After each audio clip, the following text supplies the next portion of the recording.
There's a hidden thread that weaves through every major event in the Bible, a divine pattern that starts with Abraham, flows through the commandments, and culminates in the final prophecy of Revelation.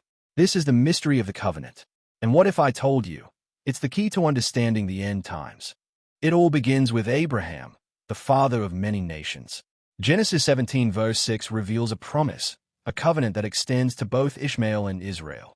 Physical blessings for Ishmael, and spiritual blessings through Israel. But what does this mean? It means Ishmael, Abraham's firstborn, was destined to produce mighty nations, a lineage of kings who would uphold the worship of the one true God. Meanwhile, Israel was chosen to bring forth the Messiah, fulfilling the spiritual covenant. Then, Christ was born. The gospel spread to all nations. But something went wrong. Matthew 13 verse 25 warns us. While everyone was sleeping, the enemy came and sowed weeds among the wheat. The very foundation of the church was infiltrated. A message of cheap grace was introduced, negating the Ten Commandments. This was a corruption at the core, a distortion of God's law. The earth itself is designed with limits. When evil surpasses its threshold, destruction follows. Just like Sodom and Gomorrah. And God set apart 2 commandments out of 10 that carried the ultimate punishment: blasphemy, idolatry. Why? Because these sins were not ordinary sins, they are covenant-breaking sins. If left unchecked, would lead to utter destruction. These sins are not covered by the grace and mercy of God. They are gross violations of His law. But who has upheld these laws? The ultra-Orthodox Jews are too few. Christianity abandoned the commandments, and then Islam emerged with strict laws protecting these core principles. Despite theological differences, one thing cannot be denied. This framework of law has kept the world from total destruction. Now, look at God's divine blueprint. The tabernacle. The outer court represents Ishmael. The holy place represents Israel. And the most holy place was the ultimate destination, where Israel was meant to ascend.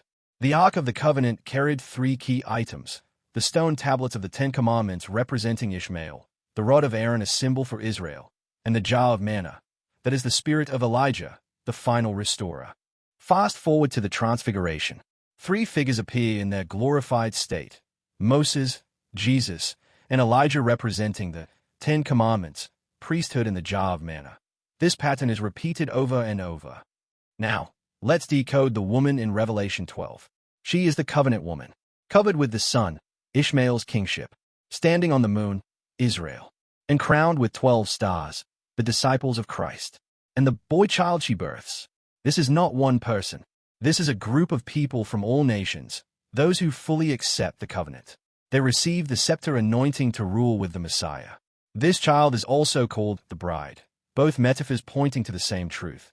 They reign with Christ. The remnant of the boy child in Revelation 12 verse 17 clearly refers to those who uphold the commandments and bear the testimony of Jesus, signifying their acceptance of the complete covenant. In Exodus 19 verse 5, God says, "Now if you obey me fully and keep my covenant, then out of all nations you will be my treasured possession, although the whole earth is mine." The condition Israel to remain under the grace and the covenant blessings is obedience of the commandments and keeping the covenant.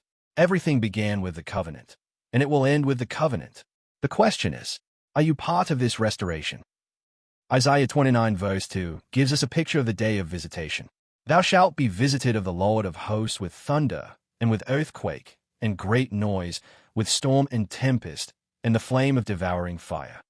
Joel 2 verse 2 speaks of a day of darkness and of gloominess, a day of clouds and of thick darkness, as the morning spread upon the mountains. A great people and a strong. There hath not been ever the like, neither shall be any more after it, even to the years of many generations. We are on the verge of witnessing this unfold. As the boy child of Revelation 12 is born, this event must take place to empower him with the scepter anointing. At the same time, this will mark the beginning of the 42-month period of the Great Tribulation. The boy child of Revelation 12, the army of Joel 2, and the bride are the same. They are the covenant people, the chosen ones. Only a few will make it here. The rest of the church will go into tribulation unprepared. Check out the channel Prophetic Insights. Subscribe and explore the other videos to uncover end-time prophetic revelations hidden within the scriptures. This channel is not driven by personal opinions or ideologies, nor is it affiliated with any religion or denomination. Instead, it's an attempt to dive deep into the scriptures, connecting the dots, revealing a clear pattern that makes perfect sense. Thanks for watching.